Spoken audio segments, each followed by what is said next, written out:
네, 먼저 베스트 파트너 선정에 됐다는 이야기를 듣고 어, 저한테 떠오르는 단어는 두 가지였습니다.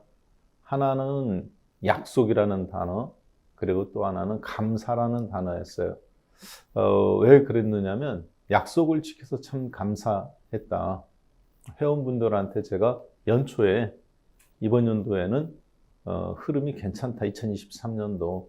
그래서 저희도 실전 매매를 똑같이 하는데 누적 수익률을 여러분들한테 20% 이상 다 안겨드릴 수 있다 이렇게 말씀을 드렸었는데 저희 힌트 매매, 실전 매매하는 거가 20% 넘게 수익이 지금 났습니다. 그래서 그 약속을 지켰다는 부분 회원분들께 그 부분이 참 그래서 감사했고요.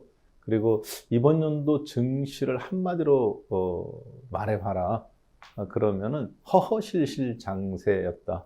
이렇게 좀 볼 수 있겠어요. 왜냐하면 실리콘밸리 뱅크 사태나 또 하마스와 이스라엘의 전쟁, 오히려 그때가 매도 기회가 아니라 오히려 그때마다 매수 기회를 준 굉장히 허허실실 장세. 그리고 막상 금리를 내린다 해가면서 주가는 이제 유럽이나 독일 신고 좀 나왔죠. 그래서 어떻게 보면 시장은 기대감에 의해서 움직이고 또 두려울 때 폭락할 때 매수하는 이런 어떤 실물 장세가 아닌 금융 장세 및 허실실 장세였다. 그렇게 한마디로 요약해 볼 수 있겠습니다. 저한테 가장 이번 연도 기억에 남는 종목은 셀트리온이에요. 셀트리온이라는 주식인데 연초에 주가가 종합주가지수가 2200도 깨지고 저가를 계속 깨고 그리고 모두 다 이제 주식이 안 된다고 하고 막 하이닉스 사람들이 다 그때 막 저한테 손절해야 되냐고 물어보고 저는 하이닉스에 대해서 되게 부정적인 시각을 작년도에 갖고 있었던 사람인데 연초에 그래서 제가 하이닉스를 저희가 단기 매매를 한번 했습니다. 그래서 하이닉스에서 한 20% 수익을 챙겼어요. 그리고 나서 그거를 바탕으로 해서 돈을 벌었으니까 그 다음에 조금 모험적인 종목에 들어간 게 바로 셀트리온 그룹주거든요. 셀트리온 헬스케어, 셀트리온 제약. 이번 연도 이거를 총 4번을 매매를 했습니다. 분할 매집. 그런데 4번 다 저희한테 20%에서 40%의 수익률을 안겨줬어요. 그래서 셀트리온 그룹주를 시작해서 이번 연도에는 셀트리온 그룹주로 끝났는데 그 본질적인 어떤 시드머니는 어디서 나왔느냐? 하이닉스에서 나왔었거든요. 그래서 셀트리온 그룹주를 보고 저희가 회원분들이 저한테 그 얘기를 해주셨어요. 뭐라고 하셨냐면 돈 번 거보다 돈을 수익을 낼 수 있는 법을 가르쳐 주셔서 감사하다.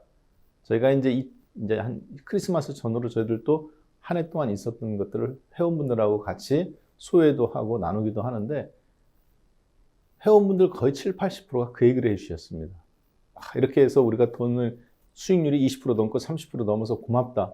이 이야기도 있었지만 그 하고 나서 공통으로 하는 이야기가 주식을 투자를 이렇게 하는구나. 셀트리온을 통해서 그걸 배웠다. 실전에서 1년간. 그 말씀을 대부분 해주셔서 셀트리온 그룹주 가장 기억에 남습니다. 네, 2024년 한 단어로 말해봐라. 그러면 용두사입니다. 2024년은 청룡의 해죠. 청룡은 굉장히 역동적이고 생명이 잉태하는 그런 포지션을 갖고 있는데요. 2024년은 그래서 용두, 앞부분은 용두로 생각합니다. 용의 머리, 즉 용의 꼬랑지로 살 거냐, 뱀의 머리로 살 거냐 이렇게 학생들이나 우리 뭐 많이 듣잖아요. 근데 용두는 정말 상위 0.1%니까. 그런데 이번 연도는 1, 4분기에 금리 인하에 대한 기대감이 굉장히 팽배되어 있습니다. 그래서 주식시장이 할만하다. 다 이렇게 생각할 거예요. 돈도 또 벌고. 그렇지만 이미 주가는 그 기대감으로 유럽은 6개월간, 미국은 3개월간 급등이 나왔습니다. 미국도 다우 신고점이고 스탠앤포드 신고점 직전이에요. 독일, 프랑스는 이미 신고점 돌파한 지 한참 됐고요. 근데 막상 금리를 내리면 어떻게 되느냐? 잠깐 올라갈지는 모르겠지만 이미 다 선반영됐기 때문에 그 호재를 보고 달려드는 많은 개인 투자자나 후발주자들한테 수익을 챙기는 전략이 나올 겁니다. 그들한테 떠넘기는 거죠, 이제. 그래서 이미 돈 번 사람들은 이미 다 금리 올리기 전에 다 이미 벌어놨어요. 막상 호재가 터지면 그때 대규모 주식 정리가 있을 거라고 봅니다. 그래서 2024년도에는 아마 개인 투자자분들이 용의 머리가 되고 싶어서 나도 저 종목 뒤늦게 금리 내렸을 때 달라붙는 가장 큰 피해를 입지 않겠나 싶고요. 금리를 내릴 것으로 예상되는 3월달, 6월달 요 사이에 주가 피크를 한번 생각해 보고 있습니다. 오히려 상반기 때는 종합주가지수는 올라오는데 1, 4분기에 다른 종목들은 2차 전지는 소외되는 현상이 나올 겁니다. 올라갔다가도 연속성이 없고, 왜냐하면 실적 발표가 있을 때마다 실적이 기대 이하로 나올 거예요. 지금도 이미 4, 4분기, 3, 4분기부터 그런 현상들이 나왔죠. 2, 4분기 실적이 1분기만 못하고 3분기 실적이 또 2분기보다도 안 좋고, 그래서 오히려 종합주가지수는 2200에서 2600까지 올라오는 동안 2차 전지주들은 거꾸로 그 기간 동안에 주가가 전체적으로 밀렸다가 반등은 있었지만 앞으로도 이런 현상이 더 강하게 나올 겁니다.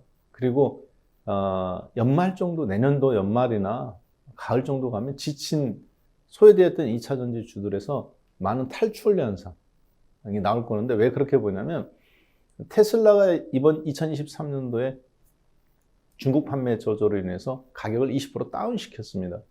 그걸 보고 GM이나 포드나 폭스바겐이나 벤츠나 전기차에 뛰어든 많은 회사들도 전기차 가격을 지금 20, 30%씩 할인해 주고 있어요.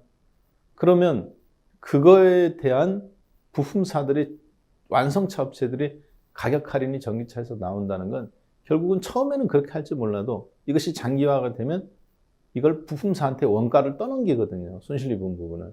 그랬을 때 그런 부분들이 치열한 치킨 게임을 할 수밖에 없습니다. 살아남은 자동차 회사들끼리는. 그것이 장기화됐을 때는 자동차 내에서, 전기차 내에서 양극 활물질, 음극 활물질 이런 소재주들도 상당히 어려움을 겪을 것이다. 그것이 실적 발표 나오는 상반기, 분기마다 반복되고 아마 연말 정도나 가서 많은 사람들이 실망 매물이 나올 때, 오히려 그때가 2차 전지주들한테는 또 바닥권대에서 호재가 나올 가능성이 매우 높다. 작년 말, 2022년 말, 2023년도 초에 반도체에서 나왔던 현상, 최악에서 바닥인 것처럼 그런 현상이 2024년도에는 1년 후 정도에 2차 전지에서 가능성이 있다라고 판단이 됩니다.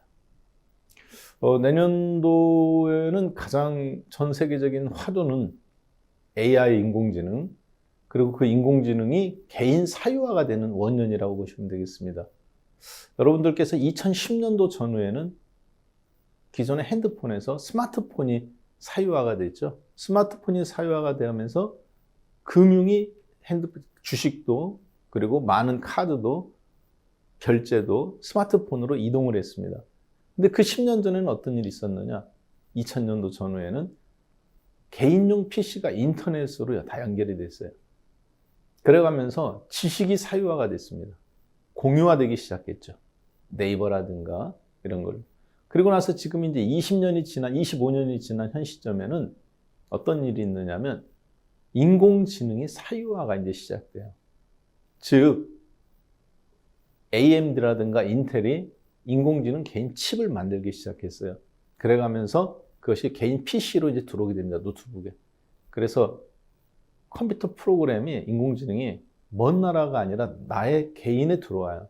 그러면 바로 인공지능이 가장 큰 화두가 되고, 그것은 주식하는 분들한테는 가장 중요한 섹터가 될 거예요. 그래서 2024년도 내내는 인공지능에 기반한 모빌리티, 인공지능에 기반한 컴퓨터, 인공지능에 기반한 개인 가정용 로봇, 이런 식으로 다 흐름이 바뀌게 될 겁니다. 그래서 그 가운데 토픽 종목을 꼽으라면 당연히 국내에서는 데이터 센터를 가장 많이 갖고 있는 삼성이나 현대보다 더 많이 갖고 있는 네이버를 1순위로 꼽을 수밖에 없을 겁니다.